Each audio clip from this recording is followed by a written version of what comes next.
Good day, lightsaber addicts. Today we're going to talk about training to use a lightsaber.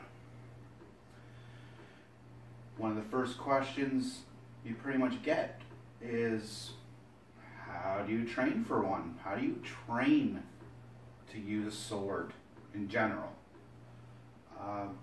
There's not any one exercise. There are many exercises.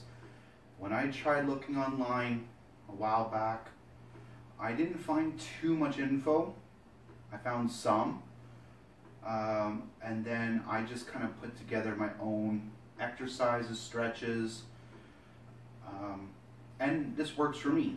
Other things might work for you. That's totally okay. In fact, if there's something that actually really works for you, comment down below, so I'll give it a try. So what part of your body do you have to train? Well, obvious answer is the arms. You're holding a lightsaber, you need to train with it. And that person, 100% correct. However, as you go further and further in training, you're going to see that there are a lot more moves that you can do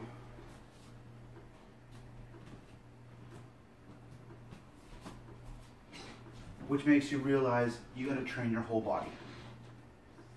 So we're going to go through some stretches and some other exercises.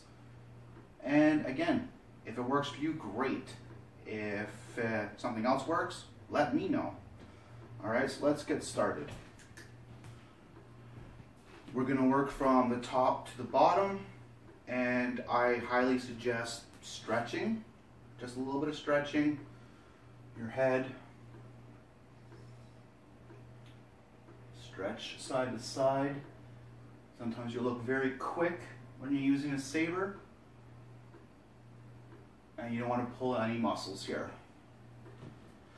You want to stretch your arms, reach way up high, and bring it down. Yeah, it looks like I'm flapping like a bird, and that's alright. You're stretching all your muscles all the way to your wrists.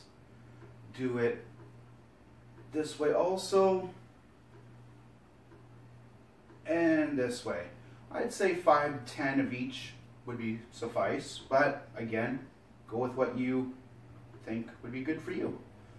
Then we're going to work on the torso. Go side to side. You can put your hands wherever, your hips, front. You can even put your hands to the side.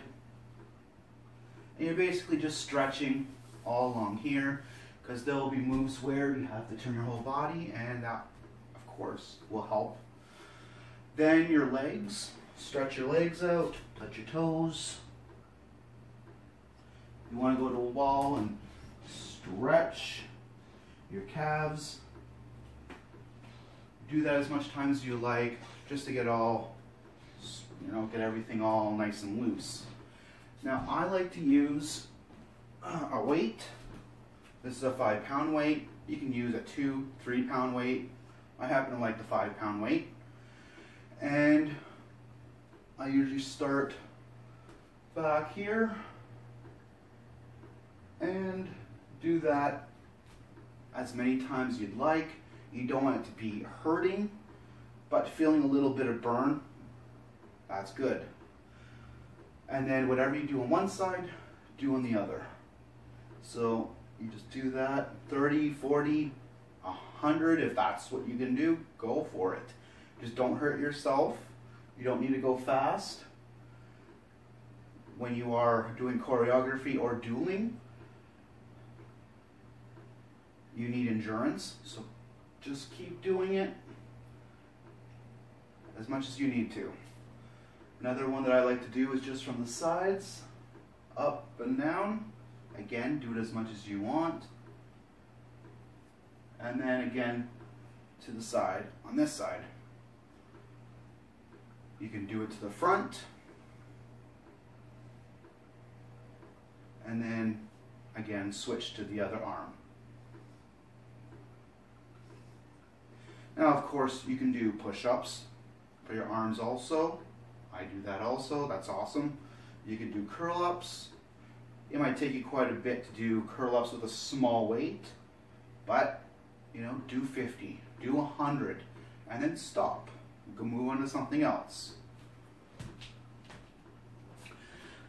I really think it's very important to really work on the torso. Again, you are going to be moving quite a bit with the lightsaber. As you can see here, there's a lot of movement. Even with two hands, you are moving your torso. So I highly recommend really working that out, especially if you don't have a strong torso and a strong core. Keep working that out. Your hips, I always find touching your toes is good. Bring it up and then hold it.